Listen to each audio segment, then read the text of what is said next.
How's it going, everyone? It's now officially about 2 o'clock and another hour has passed, and we are getting a lot more roster news.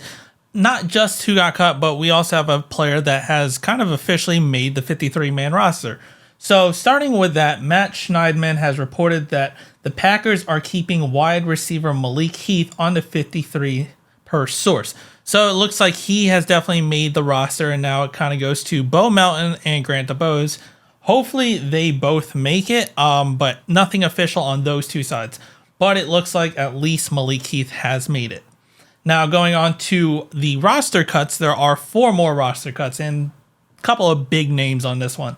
So starting off, Matt Schneidman also reported that the Packers have released defensive end Deslin Alexandri per source, and also from Ryan Wood, he has announced that Packers are releasing defensive lineman James Esther per source. Expect him back on the practice squad. So 2 players that were pretty far down in the roster and in the depth chart, didn't really expect them to make it, and it's kind of just an official part. Now, there are 2 other players that where it was kind of a battle between the 2. Well, it's no longer a battle because yesterday we traded for Malik Willis, which kind of put a wrench into the backup QB competition. So Ian Rappaport has tweeted, source, the Packers are releasing QB Sean Clifford, which was rumored yesterday that he would get released. But then Bill Huber added on to this and tweeted out, as I wrote yesterday, Sean Clifford would be released. Michael Pratt just was to a source confirmed. So the Packers are releasing both QBs in Sean Clifford and Michael Pratt.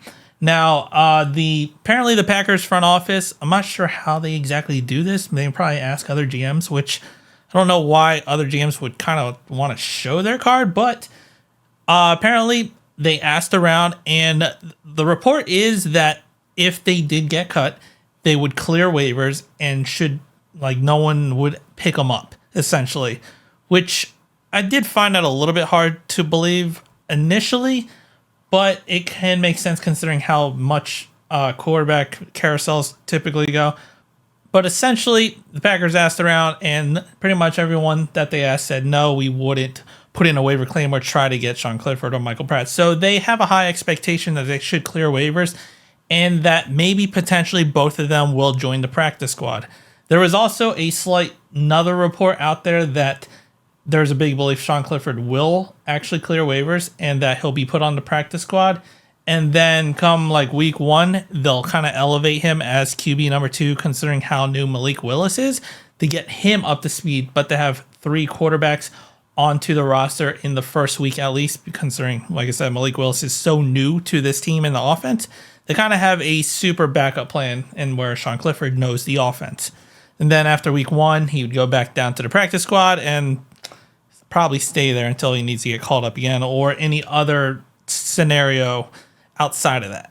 But just once again, coming out with another update. This one, a lot more bigger players are actually getting announced, and we're starting to get into more of those tougher decision players getting cut. So expect a little bit more known names to get cut as the hours progress. We have until 4 o'clock, so only a couple more hours to go, and we'll be down to a 53-man roster. But let me know what you think down in the comments. If you liked the video, hit the like button, subscribe to the channel, and as always, go Pack Go.